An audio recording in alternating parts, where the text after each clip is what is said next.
श्री शिवाय नमस्तुभ्यम, श्री शिवाय नमस्तुभ्यम, श्री शिवाय नमस्तुभ्यम। सबसे पहले आप सभी को श्रावण मास की बहुत बहुत शुभकामनाएं। स्वागत है आपका अपने चैनल श्रद्धा से भक्ति भावना में। भगवान शिव और माता पार्वती की कृपा आप और आपके समस्त परिवार पर सदैव बनी रहे। तो आज है श्रावण का पहला सोमवार। तो पहले सोमवार के दिन किस प्रकार से आपको पूजा करनी है, सब कुछ आपको मैं इस वीडियो में बताने वाली हूँ, इसलिए वीडियो अंत तक जरूर देखिएगा और ज्यादा से ज्यादा शेयर कीजिएगा। और हाँ, चैनल पे नए हो तो चैनल को सब्सक्राइब करना बिल्कुल भी ना भूलिए। सावन का महीना भगवान शिव की भक्ति और आराधना के लिए सबसे पवित्र समय माना जाता है। इस दौरान पड़ने वाले सभी सोमवार का विशेष महत्व होता है, क्योंकि सोमवार और सावन का पूरा महीना भगवान शिव को समर्पित है। सावन के महीने में सोमवार का व्रत रखने और भगवान शिव की पूजा करने से भक्तों को मनोवांछित फल की प्राप्ति होती है। इसके साथ ही जीवन में खुशहाली आती है। इस साल सावन में कुल 4 सोमवार पड़ेंगे, जिसे सावन का पहला सोमवार 14 जुलाई को पड़ रहा है, यानी कि आज के दिन है। यदि आप सावन के पूरे महीने में हर रोज पूजा नहीं कर पाते, आपके पास इतना समय नहीं, तो आप सोमवार के दिन तो जरूर शिवलिंग की पूजा कीजिए। तो आइए हम सोमवार की पूजा विधि शुरू करते हैं। पहले सोमवार की पूजा आप चाहो तो सुबह के समय भी कर सकती है, या आप चाहो तो शाम को प्रदोष काल में भी कर सकती है। तो आइए शुरू करते हैं श्रावण सोमवार की पूजा विधि। देखिए, इसके लिए सबसे पहले हमें एक चौकी लगानी होती है। चौकी के ऊपर एक वस्त्र बिछा दिया है मैंने सफेद रंग का। जिस जगह पे आप चौकी लगाने उस जगह की साफ सफाई कर ले। फिर चौकी के ऊपर एक सफेद रंग का वस्त्र बिछा दीजिए। आप पीले या सफेद रंग का वस्त्र बिछा सकते हैं, या कौन से भी हल्के रंग का आप वस्त्र बिछा दीजिए। चौकी के ऊपर शिव परिवार की फोटो या प्रतिमा रख दे। ये देखिए, यहाँ पे मैंने अक्षत का चावल देते हुए शिव परिवार की जो तस्वीर है यहाँ पे मैंने स्थापित कर ली है। सावन के महीने में आप चाहो तो मिट्टी की शिवलिंग भी बना सकते हैं, उनकी भी पूजा कर सकते हैं। यदि आपके पास इतना टाइम नहीं है तो आप घर के मंदिर के जो भी शिवलिंग है इसकी भी पूजा कर सकते हैं। यदि आपके पास भगवान शिव और माँ पार्वती जी की तस्वीर नहीं है तो आपने जिस प्रकार के यानी जो भी शिवलिंग लिए उसकी भी पूजा कर सकते हैं। इसके बाद में धूप दीप स्थापित कर लेते हैं।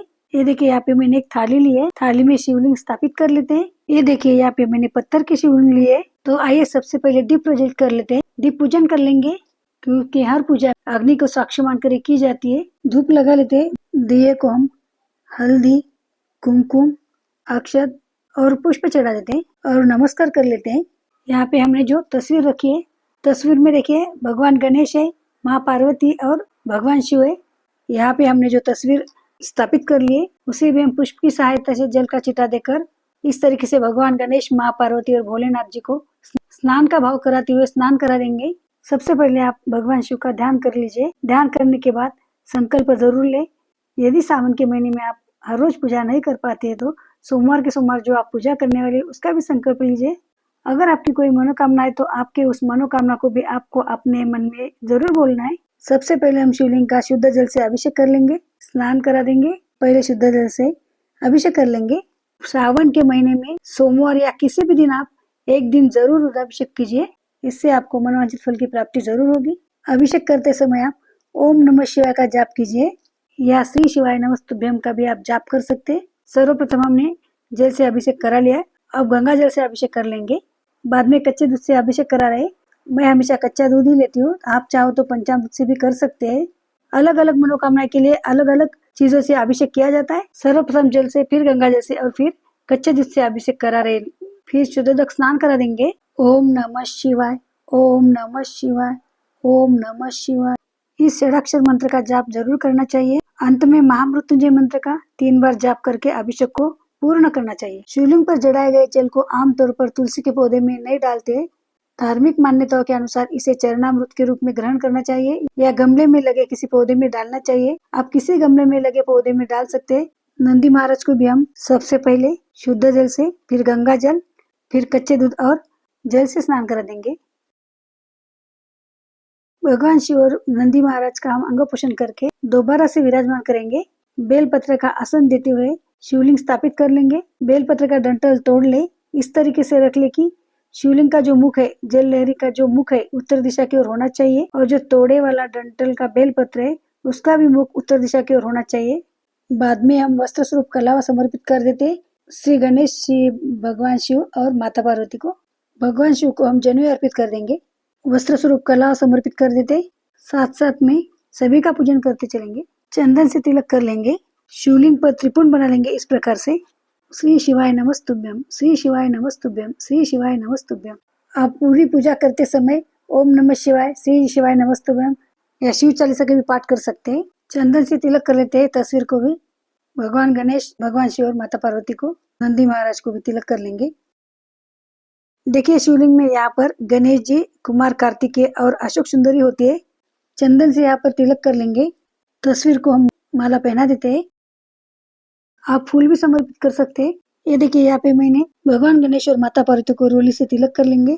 भगवान गणेश को दुर्वा समर्पित कर देते हैं। माता पार्वती और गणेश जी को लाल फूल अर्पित कर देंगे। यदि आपको गुड़हल का पुष्प मिलता है तो आप गुड़हल का पुष्प जरूर अर्पित कर दीजिए। नंदी महाराज को भी हम दुर्वा घास अर्पित कर देंगे।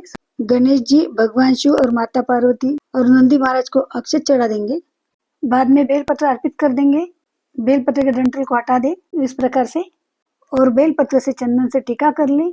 या आप बेलपत्र के ऊपर ओम नमः शिवाय भी लिख सकते हैं, ओम निकाल सकते हैं, या आप आपकी मनोकामना भी लिख सकते हैं।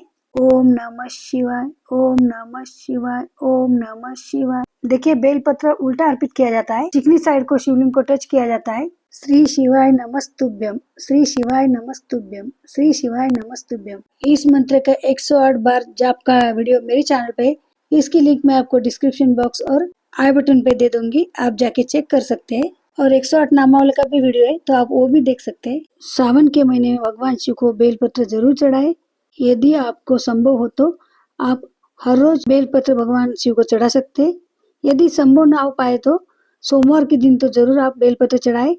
आपको जितने भी बेलपत्र मिलते 3, 5, 7, 11, 108 आप चढ़ा सकते हैं। लेकिन शिव जी की पूजा में बेलपत्र अत्यावश्यक है। इससे आपको पूजा का फल प्राप्त होता है। वैसे तो शिव जी भोलेनाथ है, एक लोटा जल से भी प्रसन्न हो जाते हैं। जो तस्वीर है, तस्वीर को भी हम बेलपत्र चढ़ा देंगे। नंदी जी को भी हम बेलपत्र चढ़ा देंगे। भगवान शिव को इत्र लगा देंगे। शिवलिंग को सफेद मदार यानी अकुआ के जो सफेद पुष्प होते हैं वो भी अर्पित कर सकते हैं, या पर्पल कलर के जो होते हैं आप वो भी अर्पित कर सकते हैं।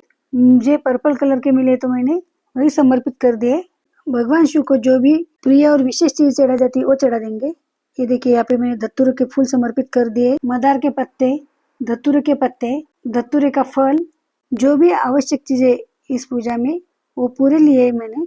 यदि आपको इसमें से कोई सामग्री नहीं मिल पाती है तो आप इसके बिना भी ये पूजन कर सकते हैं। शिव जी तो भोलेनाथ है, एक लोटा जल से भी प्रसन्न हो जाते हैं।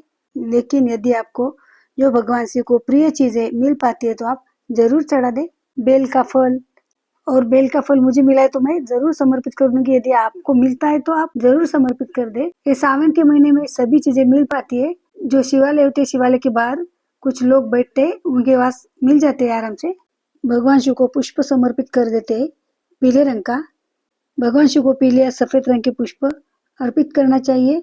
यदि आपको अपराजिता के फूल मिलते तो आप अपराजिता के फूल भी जरूर चढ़ाए सावन के महीने में, या हर सोमवार के दिन आप अपराजिता के फूल भगवान शिव को जरूर चढ़ाए। बहुत ही शुभ माना जाता है। ओम नमः शिवाय, ओम नमः शिवाय। सभी को हम पुष्प समर्पित कर देंगे। अब हम भोग चढ़ा देते हैं। भोग या नैवेद्य में आप हलवा, खीर या कोई भी ऋतु फल या मौसमी फल अर्पित कर सकते हैं। ये देखिए मुझे आम मिला है तो मैंने आम का भी भोग लगा दिया है। सावन के महीने में हरे रंग का महत्व है तो यहाँ पे मैंने हरे रंग का भी फल समर्पित कर दिया भगवान शिव को। 1 लोटा जल भरकर रख देंगे। हाथ में अक्षत पुष्प लेकर सावन सोमवार की जो कथा होती है वो अवश्य पढ़े। यदि आपके पास कथा की पुस्तक है तो आप उसमें से पढ़ लीजिए। कथा सुनने के बाद अक्षत पुष्प छोड़ दे। कथा सुनने के बाद जो हमने 1 लोटा जल रखा है उसका आप अर्घ दे दे। यदि आप सुबह के समय पूजा कर रहे हैं तो आप सूर्यदेव का अर्घ दे। यदि शाम में प्रदोष काल के समय आप पूजा कर रहे हैं तो चंद्रदेव को इसका अर्घ दे दीजिए। बाद में आरती कर लेंगे। देखिए यहाँ पे मैंने 2 दिए लिए, एक अखंड दीप जलाने के लिए और एक आरती के लिए।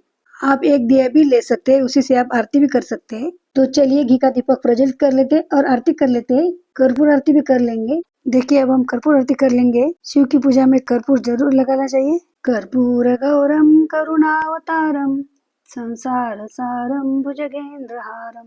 देखिए यहाँ पे कर्पूर आरती भी कर ली मैंने। भगवान को आरती धूप दीप दिखा देंगे।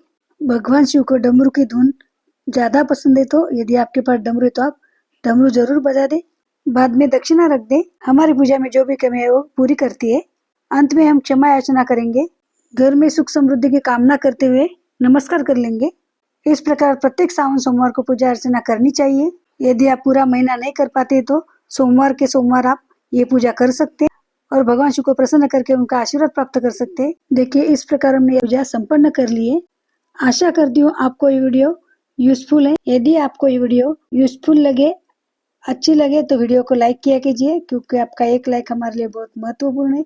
इससे हमें और अच्छे वीडियो बनाने की प्रेरणा मिलती है। शिव जी के सच्चे भक्तों तो कमेंट में हर हर महादेव का जयकारा जरूर लगा दें, ज्यादा से ज्यादा शेयर कीजिए। और हाँ, सबसे महत्वपूर्ण बात, यदि आप मेरे चैनल पे नए हो या पहली बार आए हो तो चैनल को सब्सक्राइब जरूर कीजिए, साथ ही में बेल आइकन भी क्लिक करें, ताकि जब भी नया वीडियो अपलोड करूंगी सर्वप्रथम आपको नोटिफिकेशन मिल जाएगा। तो मिलते हैं ऐसे एक और वीडियो के साथ। धन्यवाद। ओम नमः शिवाय।